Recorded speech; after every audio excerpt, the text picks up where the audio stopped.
Good morning everyone. सो हम अपना new chapter शुरू कर रहे थे, that was our chapter number 7 the moon. ठीक है, सो हमने प्रीवियस क्लास में पढ़ा था इंट्रोडक्शन ऑफ द मून। ठीक है, मून के बारे में पढ़ा था कि मून होता क्या है, what are the main points of the moon. ठीक है, जो आपको दिमाग में रखने थे। साथ ही साथ हमने पढ़ा था कि सरफेस कैसा होता है मून का। ठीक है, हमने कुछ टर्म्स भी पढ़ी थी नई नई। ठीक है, so I hope you all have understood those topics. So आज हम एक नया टॉपिक पढ़ने जा रहे हैं, that is phases of the moon, जिसका आपको डायग्राम भी बनाने के लिए मैंने आपको बोला था। ठीक है, so our new topic is phases of the moon. आप जैसा कि देख सकते हैं, these are the different phases of the moon. Okay, so first of all अगर हम फेजेस की बात कर रहे हैं मून के, तो मून के फेजेस में क्या होता है बेटा? मून के फेजेस में होता है कि एक बार पॉज करना। ओके, तो फेजेस ऑफ द मून की अगर मैं बात करूं, तो आपने देखा होगा कि हर रात आपको क्या दिखता है कि मून का ना डिफरेंट डिफरेंट शेप्स दिखते हैं, है ना। कभी आपको हाफ मून दिखेगा, कभी आपको बहुत हल्का सा मून दिखेगा, कभी आपको फुल मून दिखता है और कभी कभी आपको मून दिखता ही नहीं है। तो क्या ऐसा तो है नहीं कि उसमें से पार्ट्स कट होते रहते हैं।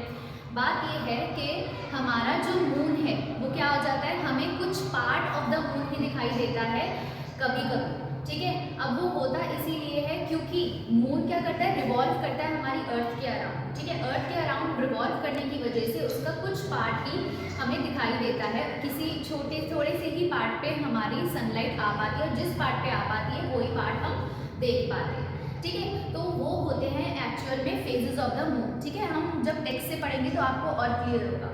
अभी फिलहाल के लिए हम ये समझते हैं कि फेजेस ऑफ द मून में कौन कौन से फेज आते हैं। तो total there are 8 phases of the moon, जो कि हमें दिखाई देते हैं हमारे पूरे मंथ में। तो first of all there is the new moon. New moon वाले दिन, ठीक है, न्यू मून वाले दिन हमें हमारे आसमान में मून बिल्कुल भी दिखाई नहीं देता है, जिसको हम नो मून डे भी बोलते हैं। ठीक है, न्यू मून।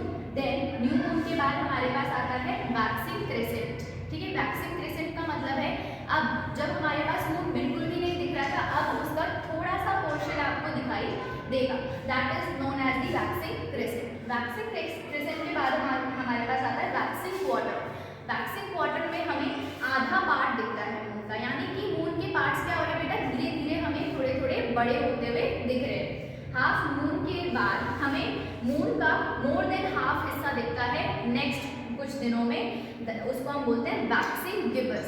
ठीक है, वैक्सिंग गिबस के बाद अगर आप देखो तो ये जो मोर देन हाफ पोर्शन है वो कुछ टाइम बाद हमें फुल मून की तरह दिखाई देता है, जैसा कि आप देख सकते हो फुल मून। ठीक है, इसी को बोलते हैं फुल मून नाइट। अब जब फुल मून नाइट आ गई, उसके बाद धीरे धीरे जो मून है वापस से श्रिंक होता रहता है, यानी कि उसका पोर्शन जो है वापस से थोड़ा थोड़ा थोड़ा होता रहता है और फिर वापस से न्यू मून आता है। फुल मून के बाद नेक्स्ट इज वेनिंग गिबस।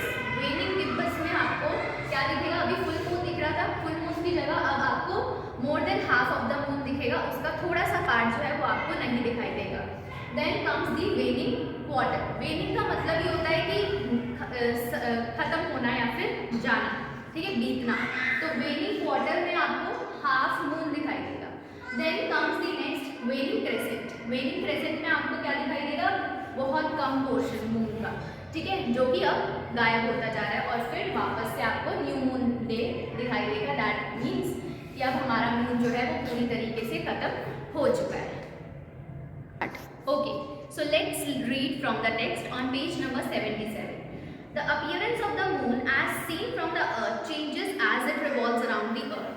अब मैंने जैसा कि बताया, जो फेजेस ऑफ द मून है वो आपको इसीलिए दिखाई देते हैं क्योंकि जो मून है वो अर्थ के रेवोल्यूशन करता है। ठीक है, तो उसका कुछ कुछ पार्ट्स ही हमें दिखाई देगा। When we can see only some part of the moon, हमें फिर कुछ कुछ पार्ट ही दिखाई देगा। These bright portions are called the phases of the moon. और वो जो थोड़े थोड़े पार्ट हमें दिखाई देते हैं उन्हीं को हम बोलते हैं phases of the moon.